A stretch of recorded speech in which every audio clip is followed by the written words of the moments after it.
Hello everyone, welcome to my channel Payel KP কিচেনে আপনাদেরকে অনেক অনেক স্বাগত জানাই। তো চলুন আজকে আপনাদের কাছে নিয়ে চলে এসেছি একটা সুন্দর রেসিপি। আপনারা যেটা কি বাইরে খেতে যান, কিন্তু আমি আজকে ওটা খুব সহজ পদ্ধতিতে ঘরে করে দেখাবো, পাওভাজি মশলা। তো চলুন, আমি এখানে পাওভাজি মশলার জন্য আলু, গাজর আর ক্যাপসিকামকে কেটে রেখেছি, আর একটা টমেটো নিয়েছি। এবারে প্রেসার কুকারে আমি আলু আর গাজরটাকে একটু নুন আর একটু হলুদ দিয়ে, জল অল্প পরিমাণে দিয়ে আমি এটাকে ভালোভাবে সিদ্ধ করে নেব।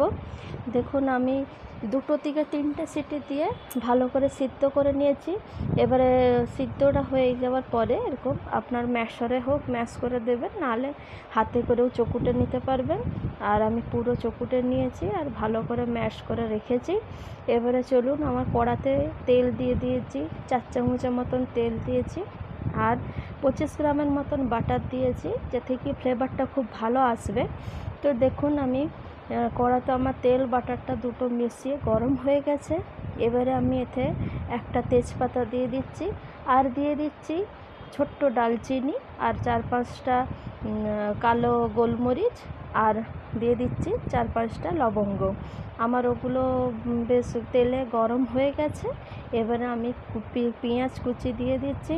পেঁয়াজ কুচিটা দেখুন ভালোভাবে আমি একটু হালকা ব্রাউন করব, বেশি ভাজবো নি। আর পেঁয়াজটাকে হালকা ব্রাউন করে তারপরে ওতে আমি ক্যাপসিকামটা অ্যাড করব। এতে একটা আমি ছোট্ট কথা বলতে চাই, ক্যাপসিকামটাকে আপনারা প্রেসার কুকারে দেবেন না, তাহলে বেশি সেদ্ধ হয়ে গেলে ক্যাপসিকামের ফ্লেভারটা চলে যাবে আর অতটা ভালো লাগবে না। তো তাই জন্য ক্যাপসিকামটাকে পেঁয়াজের সঙ্গে হালকা করে ভেজে নেবেন, দেখবেন খুব সুন্দর মুখে খেতে লাগবে।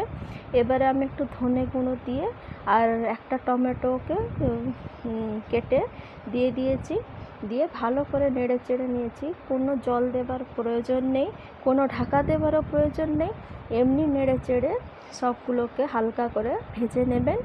আর আমি ওতে একটা পাওভাজি মশলা প্যাকেট পাওয়া যায় বাইরে, তো ওইটা এনে আমি দিয়েছি। আপনারা চাইলে এমনি গরম মশলাও দিয়ে করে নিতে পারেন, কিন্তু পাওভাজি মশলাটা দিলে খুব ভালো টেক্সচার আসে, খুব ভালো সুন্দর খেতেও লাগে, পুরো বাজারের মতন লাগে।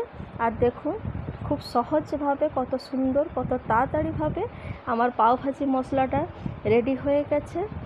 আর এতে খালি পাউরুটি দিয়ে এবারে গরম করে পুরো একদম দোকানের মতন মশলা একদম আমার রেডি। দেখুন কত সুন্দর টেক্সচারটাও এসেছে, কত সুন্দর কালারও এসেছে, একদম সুন্দরভাবে হয়ে গেছে। এবারে খালি খাওয়ার পালা। আমার একদম পাওভাজি মশলাটা একদম রেডি। যদি ভিডিওটি আমার ভালো লেগে থাকে, প্লিজ লাইক করে দেবেন, সাবস্ক্রাইব করে দেবেন, কমেন্ট করবেন, শেয়ার করবেন। Thank you, tata.